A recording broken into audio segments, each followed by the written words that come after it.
KTN Maharashtra न्यूजमध्ये आपले हार्दिक स्वागत। आपण पाहत आहात केटीएन महाराष्ट्र न्यूज। काही ठळक बातमी। कर्जबाजारी महिला शेतकऱ्यांची आत्महत्या। कर्जापायी शेतकरी महिलेने आत्महत्या केल्याने तालुक्यात खळबळ। बँक आणि बचत गटांची कर्ज वसुली थांबविण्याची मागणी।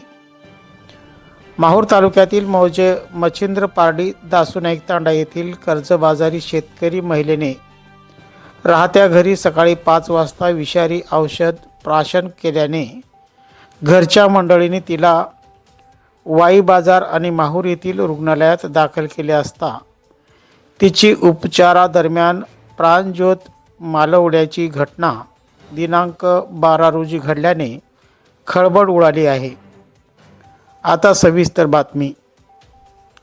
माहूर तालुक्यातील मौजे मच्छिंद्र पारडी दासू नाईक तांडा येथील सुनीता परसराम राठोड वय 49 वर्ष यांची माहूर शिवारात गट नंबर 83 मध्ये 5 एकर कोरडवाहू शेती आहे।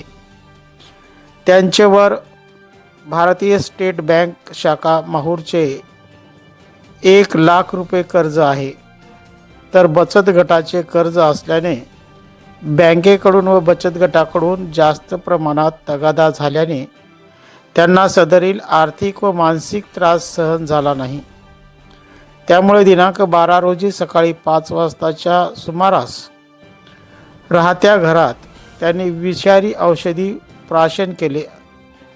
सदरील घटना त्यांचे पती परसराम राठोड मुलगा यांना कळाल्याने त्यांनी लगेच महेंद्र चव्हाण गणपत मडावी यांच्या मदतीने वाई बाजार येथील प्राथमिक आरोग्य केंद्रात दाखल केले।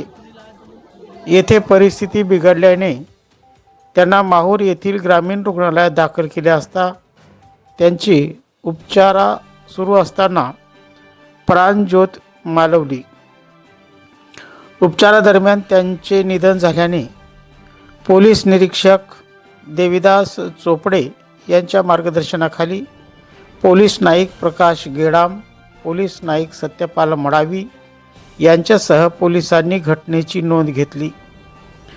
त्यांचे पश्चात पती, सासू, मुलगा असा परिवार असून बँकेचा तगादा आणि बचत गटाचे एजंट वेळोवेळी कर्जाची मागणी करत त्रस्त करून सोडल्याने तसेच पुरुष कर्जबाजारी शेतकऱ्यासह आता महिलाही कर्जबाजारी शेतकऱ्यावरही आत्महत्या करण्याची पाळी येत असल्याने शासनाने सर्व प्रकारची कर्जे वसुली तात्काळ थांबवून मयतांच्या वारसांना तात्काळ आर्थिक मदत द्यावी अशी मागणी होत आहे। Innovate today news, Nanded. परिसरातील घडामोडी पाहण्यासाठी पाहत रहा KTN Maharashtra news. Channel subscribe करा, लाईक करा व पुढील ग्रुपवर शेअर करा।